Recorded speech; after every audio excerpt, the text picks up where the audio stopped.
So in last lecture, what? In last lecture, we have solved this NP limited sum, that is journal entries. Only first entry we have passed. और first entry आपका सबसे main था because उसमें working notes था. Working note की कितना number of share issue होगा, तो वो हमने पूरा वर्किंग नोट किया, कैलकुलेट किया, 19,200 शेयर्स आया. सो इशू का एंट्री सबको पता ही है, बैंक अकाउंट डेबिट हो जाएगा to share capital, equity share capital issue किया, टू प्रीमियम में इशू किया तो to securities premium, that's it. ठीक है. So 19,200 into 125 that is 24 lakh आ गया. फिर equity share capital face value आपका 19,200 इंटू 100 हो गया, और सिक्योरिटीज प्रीमियम में 19,200 इंटू 25, दैट्स इट. सो ये हमने लास्ट लेक्चर में पूरा कर लिया था बेटा. अब अपने को कंटिन्यू करना है आगे. सो आ जाओ.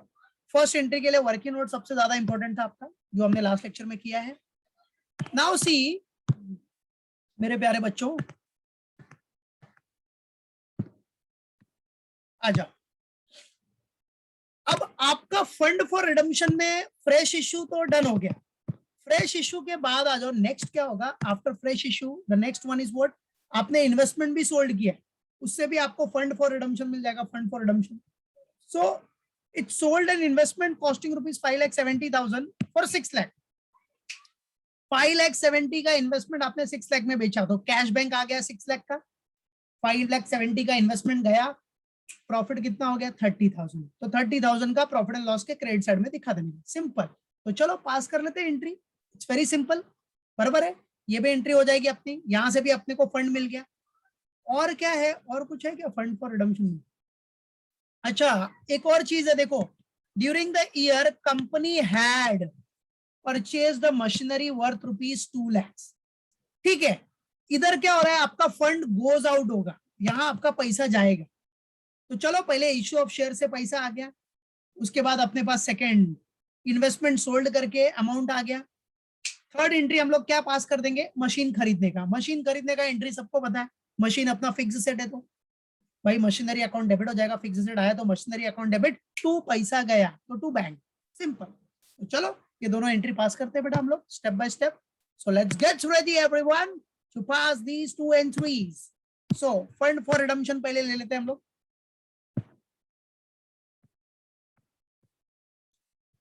किधर गया, हाँ आ जाओ. सो entry number 2.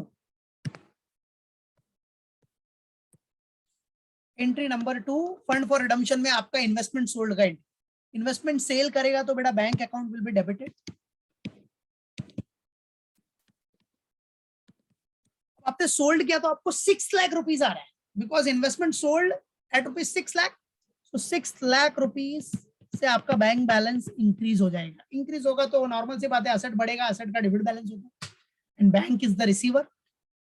To investment goes out, investment गया अपना तो उसको क्रेडिट कर दो. गेला, इन्वेस्टमेंट गया.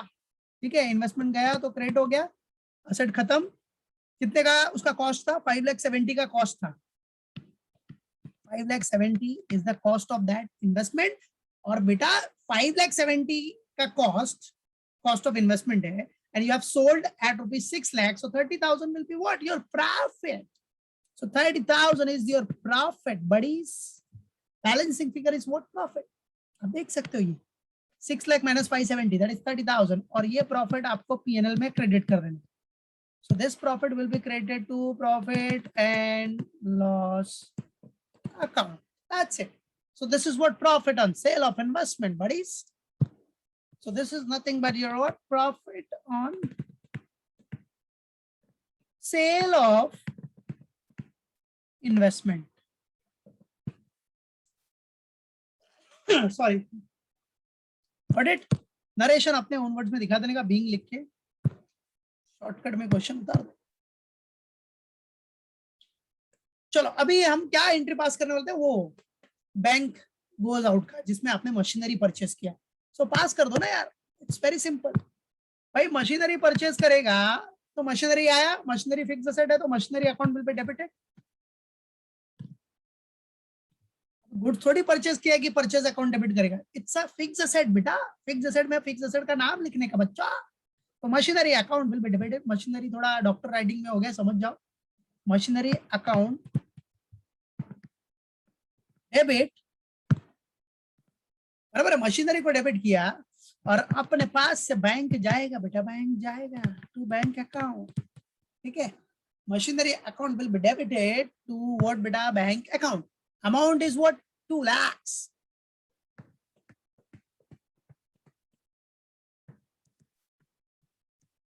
That's it. Got it? So ये भी done, this is also done, 3 entries completed. चलो अब बढ़ते हैं नेक्स्ट एंट्रीज पे। फंड्स फॉर रिडम्पशन हो गया और उसमें से एक मशीन खरीदा फंड में से, वो भी गया अपना, वो भी एंट्री हो गया। नाउ अब जो नेक्स्ट स्टेप होगा एंट्री का वो होगा अमाउंट पेबल ऑन रिडम्पशन। उसके लिए इधर भर गया मैं, नेक्स्ट फॉर्मेट वही कंटिन्यू करते हैं हम लोग। Amount payable on redemption,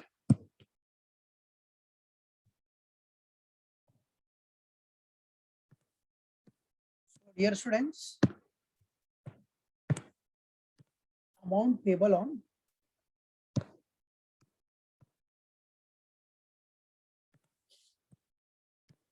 three entry done. Now fourth entry, amount payable on redemption, same format continue होगा बेटा। Debit and credit amount,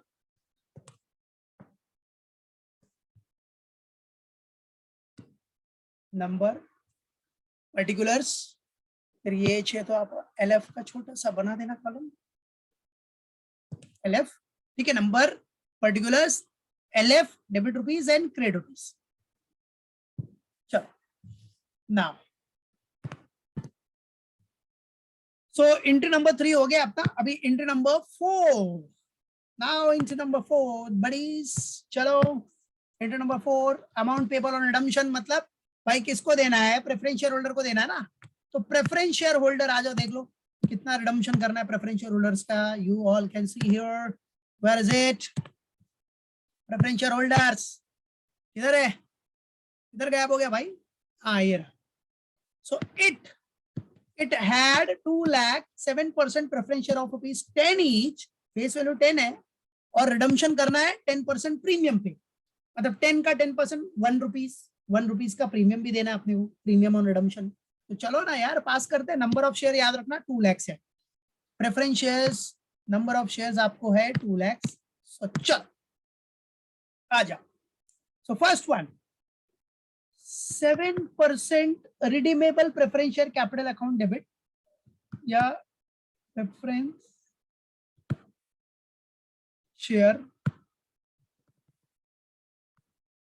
capital account debit, number of shares है 2 lakhs, number of preference share है 2 lakhs, face value है बेटा ₹10, तो कितना हो गया 20 lakhs। उसके बाद premium on redemption of shares debit हो जाएगा, क्योंकि प्रीमियम भी दे रहे हो तो लॉस हो गया। सो premium on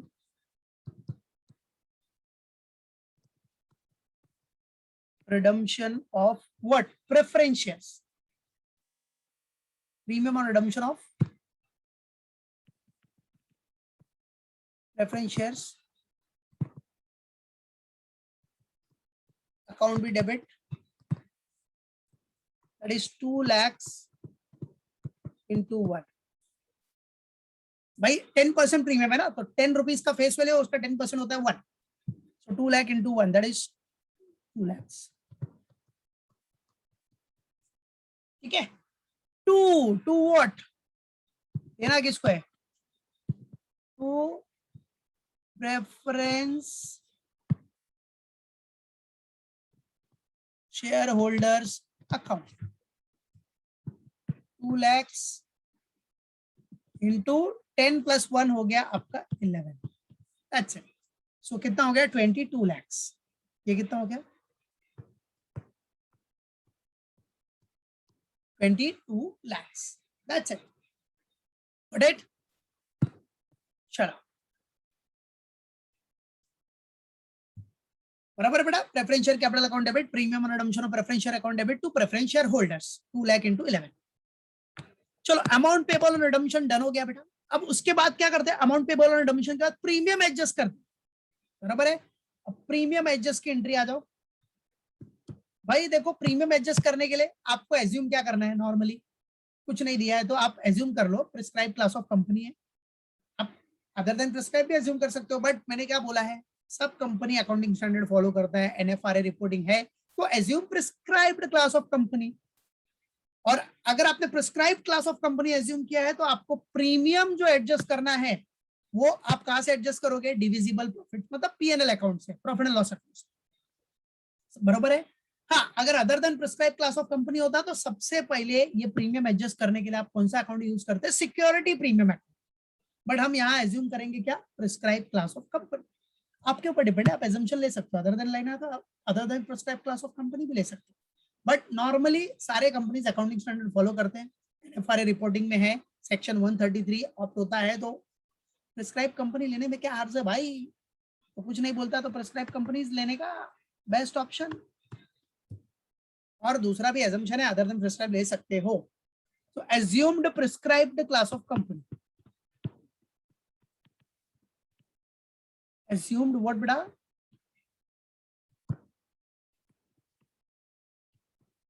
prescribed class of company.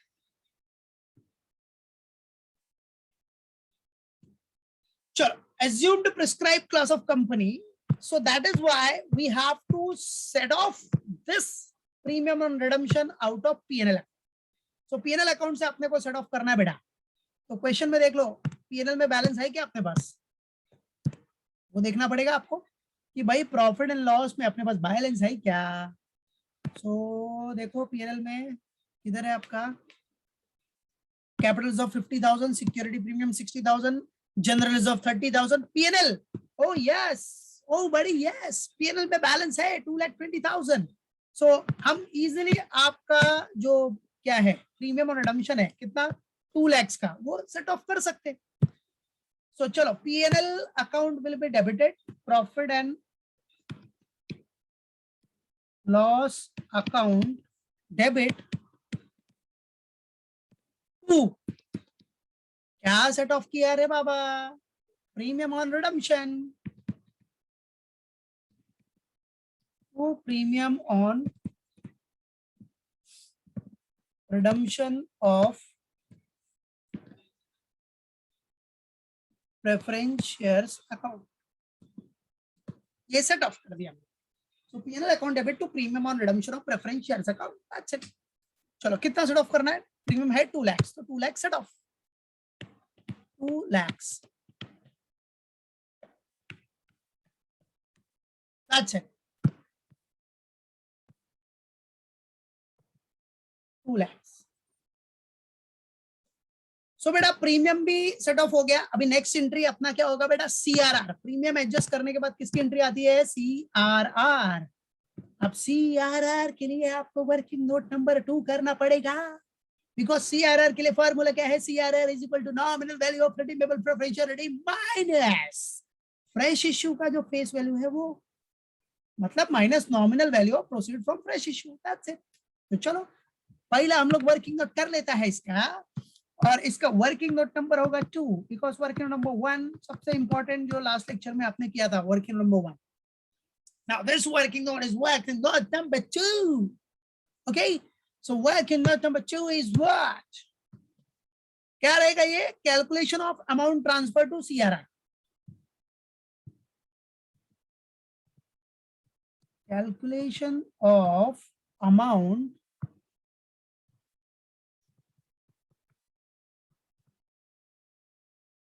transferred to what, CRR account। भाई सीआरआर अकाउंट में कितना ट्रांसफर करना है वो देखना है आपको को। So formula as you all know that is CRR, सब में कर चुके हैं, सेम फॉर्मूला है। So what is the formula, nominal value of redeemable preference share redeem, nominal value of, shortcut में लिख रहा हूं, redeemable preference, nominal value of redeemable preference shares redeem, बराबर है, minus what, nominal value of proceed of fresh issue,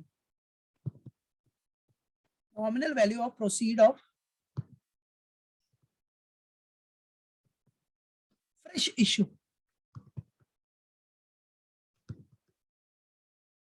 याद रखो। चलो सो बेटा nominal value of redeemable preferential redeem कितना है, नॉमिनल वैल्यू कितना बेटा, nominal value you all can see here that nominal value is how much, ये देखो ना इधर एंट्री देख लो, ये प्रेफरेंशियल कैपिटल का नॉमिनल वैल्यू कितना दिख रहा है, 20 लाख दिख रहा है कि नहीं आप, बस दिखा दो यार 20 लाख नॉमिनल वैल्यू है इसका 20 लाख। और प्रोसीड ऑफ फ्रेश इशू, जो फ्रेश शेयर इशू किया आपने, fresh issue of equity shares, इधर लिख देता हूं मैं समझने के लिए आपको, fresh issue of equity shares, ठीक है। तो जो फ्रेश इशू था इक्विटी शेयर का, तो एंट्री में देखो share capital, equity share capital के सामने कितना वैल्यू है, 19,20,000।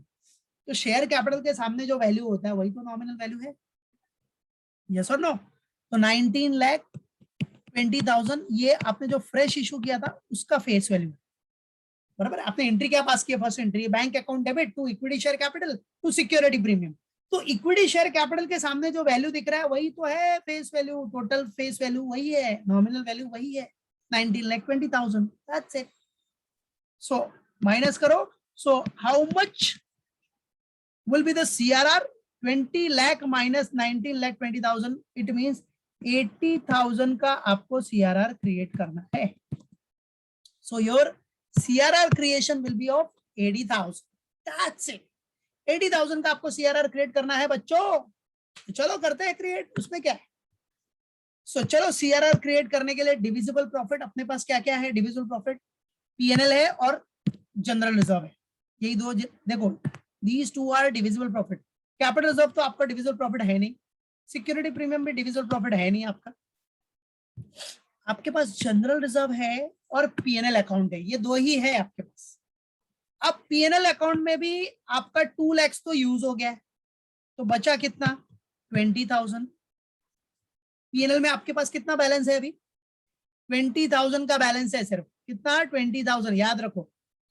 प्लस देखो आपने इन्वेस्टमेंट बेचा था, सेकेंड एंट्री देखो, सेकेंड एंट्री सब लोग चेक करो, इन्वेस्टमेंट सोल्ड किया था आपको, तो वहां न्यू पीएनएल नया प्रॉफिट कितना आया 30,000, तो ये आपको profit on sale of investment का पीएनएल से क्रिएट हुआ प्रॉफिट है, सेल ऑफ इन्वेस्टमेंट। मतलब आपके पास पीएनएल का जो बैलेंस है एग्जिस्टिंग 20,000 है और करेंटली जो आया आपको सेल ऑफ इन्वेस्टमेंट करके 30,000, तो टोटल हो गया 50,000। मतलब पीएनएल का बैलेंस आपके पास 50,000 अवेलेबल है, एग्जिस्टिंग प्लस न्यू प्रॉफिट लेके 50,000 रुपए। और जनरल रिजर्व भी डिविजिबल प्रॉफिट है, वो कितना है आपके पास 30,000। तो बेटा 50,000 50,000 प्लस 30,000 80,000 हो गया ना। और आपको सीआरआर भी कितना क्रिएट करना है 80,000 का। वाह, क्या एकदम एग्जैक्ट आया प्रॉफिट, मतलब एकदम एग्जैक्ट आपको क्रिएशन करने के लिए मिल गया। सीआरआर क्रिएट करना है 80,000, जनरल रिजर्व में बैलेंस है 30,000, एग्जिस्टिंग पीएनएल आपके पास बचा था 20,000। अरे भाई 2,20,000 नहीं है, 2,20,000 में से 2 लाख तो यूज कर लिया ना आपने premium on redemption set of करने के लिए, ठीक है। तो बचा कितना 20 प्लस जो नया आपका पीएनएल क्रिएट हुआ, पीएनएल आया इन्वेस्टमेंट सेल करने पे, वो 30,000 का प्रॉफिट था। सो टोटल हो गया 20 प्लस 30 50,000। 50 ये हो गया पीएनएल से और 30,000 आपका जनरल रिजर्व, 80,000 आप यूज कर सकते हो फॉर क्रिएटिंग सीआरआर। चलो कर लेते, बराबर है, आ जाओ। सो पहले तो पीएनएल ही यूज कर लो, चलो प्रॉफिट एंड लॉस अकाउंट, बहुत पीएनएल हो रहा है इधर, profit and loss account will be debited. अब उसमें मैं दिखा देता हूं, देखो पीएनएल में कैसा किया हमने, पहला 20,000 तो एग्जिस्टिंग जो बचा है आपका, प्लस 30,000 जो profit on sale of investment new वाला है, तो टोटल हो गया 50,000, ठीक है। अपने को सीआरआर कितना चाहिए 80,000 का, तो 50 तो हो गया अपना इधर, बचा 30 का बैलेंस आपके पास कहां से क्रिएट करोगे, कौन सा divisible profit, general reserve. General reserve is also a divisible profit ना, तो कर लो क्रिएट बेटा जनरल रिजर्व में से। तो general reserve account will also be debited, that is कितना 30,000। और जनरल रिजर्व में वैसे भी बैलेंस आपके पास कितना है 30,000 ही है ना बेटा, you can see here general reserve,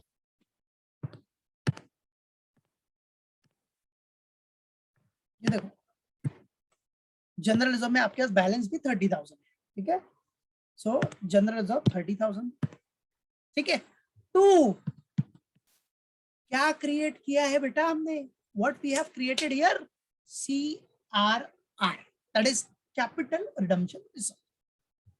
what we have created beta, capital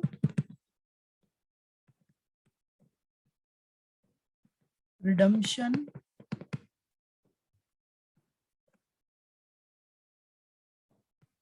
reserve, that is 50 plus 30, 80,000, that's it, हो गया अपना, बराबर है। चलो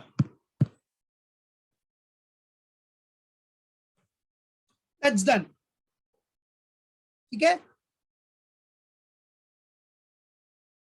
हो गया बेटा, CRR क्रिएट हो गया सबका। चलो अब बेटा CRR क्रिएट करने के बाद लास्ट एंट्री बचती है अपनी कौन सी, पेमेंट की, क्योंकि पेमेंट के बाद तो आफ्टर रिडम्पशन तो कुछ है ही नहीं, बोनस इशू किया है नहीं, बोनस इशू है क्या, नहीं, तो बस पेमेंट कर दो अभी, वही पेमेंट आपका लास्ट एंट्री है। हाँ और इधर CRR में जरा आप दिखा देना वर्किंग नोट नंबर 2, जब नरेशन लिखेगा ना लिख देना वर्किंग नोट नंबर 2 से ये बैलेंस आया, दिस वन, ठीक है। चलो आ जाओ बेटा, अब पेमेंट करने की एंट्री क्या होगी, preference share holders account debited, भाई पेमेंट कर रहे हो ना आप, पेमेंट करोगे तो प्रेफरेंस शेयर होल्डर रिसीवर हो जाएगा और कंपनी के पास से bank goes out, so preference share holders account will be debited to what goes out, पैसा जाएगा बेटा पैसा टू बैंक अकाउंट, बराबर है। चलो कितना, यस देखो इधर प्रेफरेंस शेयर होल्डर को कितना पे करना है 22 लाख, तो 22 लाख का है आपका, 22 lakhs, that's it, that's done, हो गया फिनिश, सम खत्म। सबसे मेन वर्किंग नोट था बेटा वर्किंग नंबर 1, सबसे मेन जो कि लास्ट लेक्चर में किया, पूरा एक लेक्चर खाली एक ही एंट्री के लिए किया था हमने लास्ट वाला, वही एक एंट्री बस, और उसमें वर्किंग नोट ज्यादा इंपॉर्टेंट है क्योंकि नंबर ऑफ शेयर्स दिया ही नहीं था, उसको कैलकुलेट करना था अपने को, वही सबसे मेन था। तो दोनों का वीडियो मैं आज अपलोड कर दूंगा, डोंट वरी, ठीक है। तो जिसने नहीं देखा है, जो नहीं बैठ पाया लास्ट लेक्चर, क्योंकि लास्ट लेक्चर का ही तो मेन था अपना, ठीक है, ये तो कुछ नहीं, ये तो कॉमन एंट्री है, सब पास करते जा रहे हो, तो वो दोनों वीडियो पार्ट अपलोड कर दूंगा, रेफर करना है रेफर कर लो, ठीक है, लेकिन प्रैक्टिस अच्छे से करो, वेरी इंपॉर्टेंट समझे, ठीक है।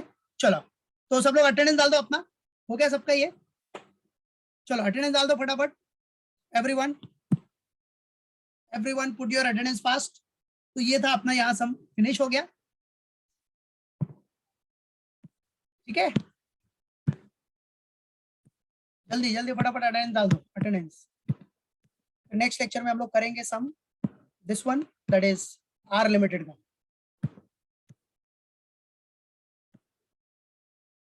आर लिमिटेड तो छोटा सम है, small, it's very very small, ठीक है, कर लेंगे आर लिमिटेड। चलो हो गया, अटेंडेंस हो गया बेटा सबका, सबका डन।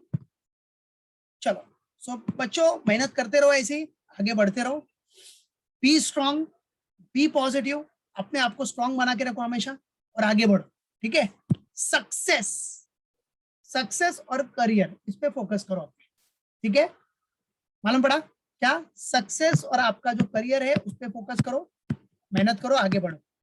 ये देखो ये नेक्स्ट क्वेश्चन हम लोग नेक्स्ट लेक्चर में सॉल्व करें, दिस वन, बराबर। तो आगे बढ़ो, मेहनत करो, मेरी ब्लेसिंग आपके साथ हमेशा है और ऊपर वाले के भी ब्लेसिंग है, ऊपर वाले की भी ब्लेसिंग आपके साथ है, मेहनत करो बस, ठीक है, अपना हार्डवर्क करो, ओके। चलो, जय श्री कृष्ण।